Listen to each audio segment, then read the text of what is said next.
कहानी है रामपुर गांव की, जहां के मर्द महिलाओं को हमेशा नीचा दिखाने की कोशिश में रहते हैं। अरे अभी तक खाना नहीं आया, क्या मुझे एक और शादी करने की जरूरत है? नहीं जी नहीं, ऐसा मत करना, वरना मैं कहाँ जाऊंगी। खाना लेकर मैं अभी आई जी। गांव की पंचायत में फैसले हमेशा औरतों के खिलाफ ही रहते हैं। मैं जो फैसला सुनाता हूँ वो भगवान की आज्ञा होती है। इस लड़के ने अपने मन से शादी करके अच्छा नहीं किया।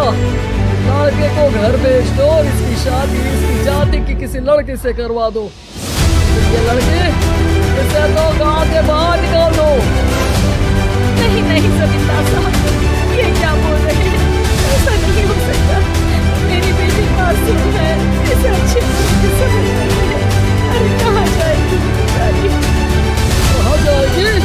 इतनी चिंता है तो पूरे परिवार का गाँव निकाला कर देते हैं।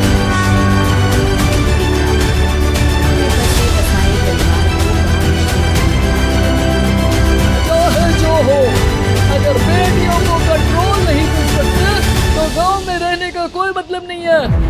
यहाँ औरतों को दब कर रहना होगा। कोई भी अपने हिसाब से कुछ नहीं कर सकता, सब ईश्वर की मर्जी से ही होगा। तभी गांव का एक आदमी दौड़ा दौड़ा आता है। सरपंच साहब, जमींदार साहब, वो कालिया है ना, इसकी बेटी पढ़ने के लिए शहर जा रही है। अच्छा, ये कब हो गया? और कालिया की हिम्मत कैसे हो गई ऐसा करने की? लेकर आओ उसे और उसकी बेटी को। बस फिर क्या था, हाजिर हो जाते हैं कालिया और उसकी बेटी सरपंच के सामने। अरे कालिया, ये क्या सुनने में आ रहा है? बेटी को इंजीनियर बना रहा है तू? और ये बता, गांव में तो स्कूल नहीं है, फिर कहाँ से इतनी क्लास पास कर गई तेरी बेटी? राधा, जो कि कालिया की बेटी है, उसे लगता है कि सरपंच उसकी तारीफ कर रहे हैं। सरपंच जी, मैंने ऑनलाइन पढ़ाई की, सभी में मैंने अच्छे नंबर पाए हैं, जिसे देखते हुए शहर के इंजीनियरिंग कॉलेज में मुझे स्कॉलरशिप मिली है। वाह जी वाह, क्या होती है ये? पहले तो ये बताओ, फिर आगे की बात करते हैं। पूरा गांव राधा की बात सुनता है और राधा बोलना चाहती है। वैसे इस दिन में एक अच्छी शिक्षा लेकर गांव में जो कुछ परेशानियां हैं, जैसे बिजली, पानी और इंटरनेट जैसी समस्याओं के लिए काम करूंगी। मैं गांव को शहर से जोड़ने के लिए पुल का निर्माण करवाने का प्रस्ताव रखूंगी। मुझे पूरी उम्मीद है कि जल्द ही हमारा गांव भी तरक्की की राह पर चल पड़ेगा। राधा की बात सुनकर सारे गांव वाले ताली बजाने लगते हैं। सरपंच को समझ नहीं आता कि वो क्या करे। चुप है नादान लड़की, गाँव के खिलाफ जाने के लिए तुझे गाँव से बेदखल कर दिया जाएगा, वो भी पूरे परिवार के साथ। और हाँ, अगर ठीक से गांव में रहना चाहती है तो ये पढ़ाई लिखाई छोड़ दे। हम तेरे लिए गांव का कोई होनहार लड़का देखेंगे। तभी गांव का एक आदमी बोल पड़ता है। अरे नहीं नहीं सरपंच जी, राधा बिटिया जो बता रही है, अगर वैसा हो जाए तो हम लोग को पैसा कमाने के लिए बाहर नहीं जाना पड़ेगा। हाँ जी, और ना ही कोसों दूर पानी के लिए भटकना पड़ेगा। हमारे बच्चे भी अच्छी पढ़ाई कर सकेंगे और आगे बढ़ेंगे, ना कि हमारी तरह खेती करते बैठेंगे। क्यों गांव वालों, राधा बिटिया का साथ देना चाहिए ना? सरपंच देखता है कि गांव राधा के साथ चुप हो जाता है। वो घर आकर अपनी समस्या से बात करता है, जो बहुत ही चालाक किस्म का इंसान होता है। सरपंच साहब, आपको बहुत होशियारी से काम लेना पड़ेगा। एक बार गांव तरक्की कर गया, यहाँ के बालक पढ़ लिए तो कोई ना पूछेगा आपको।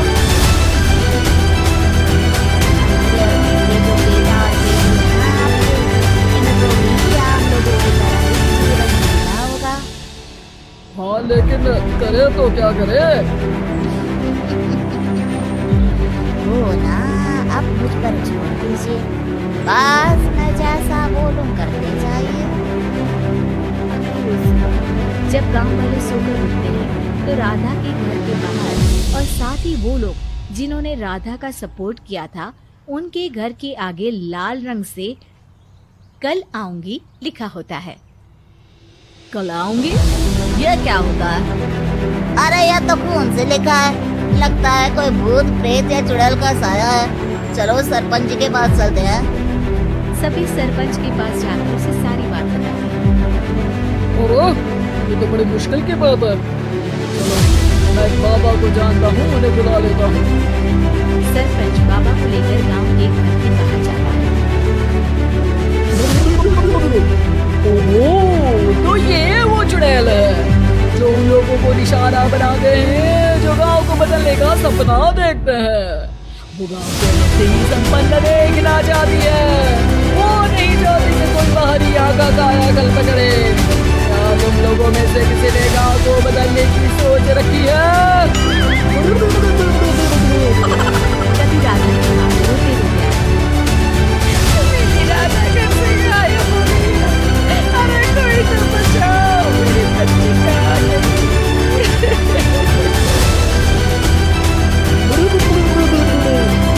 ले गई वो, मेरी बच्ची को ले गई। उसे श्रापित करके छोड़ेगी, उस पर चुड़ैल का साया हो जाएगा। तभी बुरी सी हालत में राधा भी वहाँ आ जाती है। उसके बाल चुड़ैल की तरफ फैले होते हैं और कपड़ों में खून लगा होता है। सभी राधा को देखकर डर जाते हैं। पता नहीं मुझे कौन उठा कर ले गया था। अरे दूर हो जा चुड़ैल, अब हम लोग इस गांव में नहीं रुकेंगे। अरे कैसी बातें कर रहे हैं आप? कल तो आप मेरे भरोसे गांव का हुलिया बदलने, अपने बच्चों को पढ़ाने और तरक्की उन्नति की बात कर रहे थे, तो आज क्या हो गया आपको? ये फिर तुम लोगों को बहकाएगी। ये चुड़ैल गांव में आ चुकी है, इसलिए तुम्हारे घर के बच्चों को भी ले जाएगी। गांव वाले राधा को गांव से बाहर निकालते हैं। उसके माँ बाप रोते रहते हैं, लेकिन गांव वाले नहीं मानते। मैं भी अपनी बहन के साथ गांव से बाहर रहूंगा, लेकिन वो पढ़ाई नहीं छोड़ेगी। वहीं सरपंच के घर में से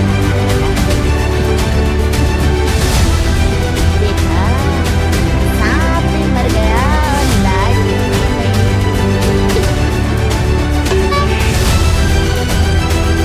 अगले दिन सरपंच के घर के बाहर भीषण तरीके से फिर सरपंच की बीवी कहती, हमारी बेटी को किसी ने अगवा कर लिया है। अरे गांव वालों, मैंने सरपंच जी की बेटी को देखा था। वो चुड़ैल उसे उठाकर ले जा रही थी। अरे क्या मजाक कर रहे हो? नहीं नहीं सरपंच जी, आप नहीं जानते, वो चुड़ैल अब आपकी बेटी में आ जाएगी, जैसे राधा के अंदर आ गई थी। तभी सरपंच की बेटी वैसी ही हालत में वहां आती है जैसे राधा आई थी। पापा पता नहीं कैसे मैं गायब हो गई थी। चुड़ैल, इसके अंदर भी चुड़ैल का साया है, मारो इसे। अरे नहीं नहीं, इसे भी राधा के पास गांव के बाहर ही भेज दो। अरे चुप रहो, मेरी बेटी कहीं नहीं जाएगी और चुड़ैल वुड़ैल कुछ नहीं होता है। अरे कैसे बात कर रहे हो सरपंच जी? आप तो बोल रहे थे कि आपका फैसला भगवान का ज्ञान होता है, तो अपने पर बात आई तो अब आप ऐसे बोल रहे हैं। अरे ना ना ना, आपको अपनी बेटी को त्यागना ही होगा। अरे बुलाओ बाबा को। राधा का भाई बाबा को ले आता है, जिसे अब गांव वालों के डर के कारण सच बोलना पड़ता है। मैं कोई बाबा नहीं हूँ, मैं तो वो चीज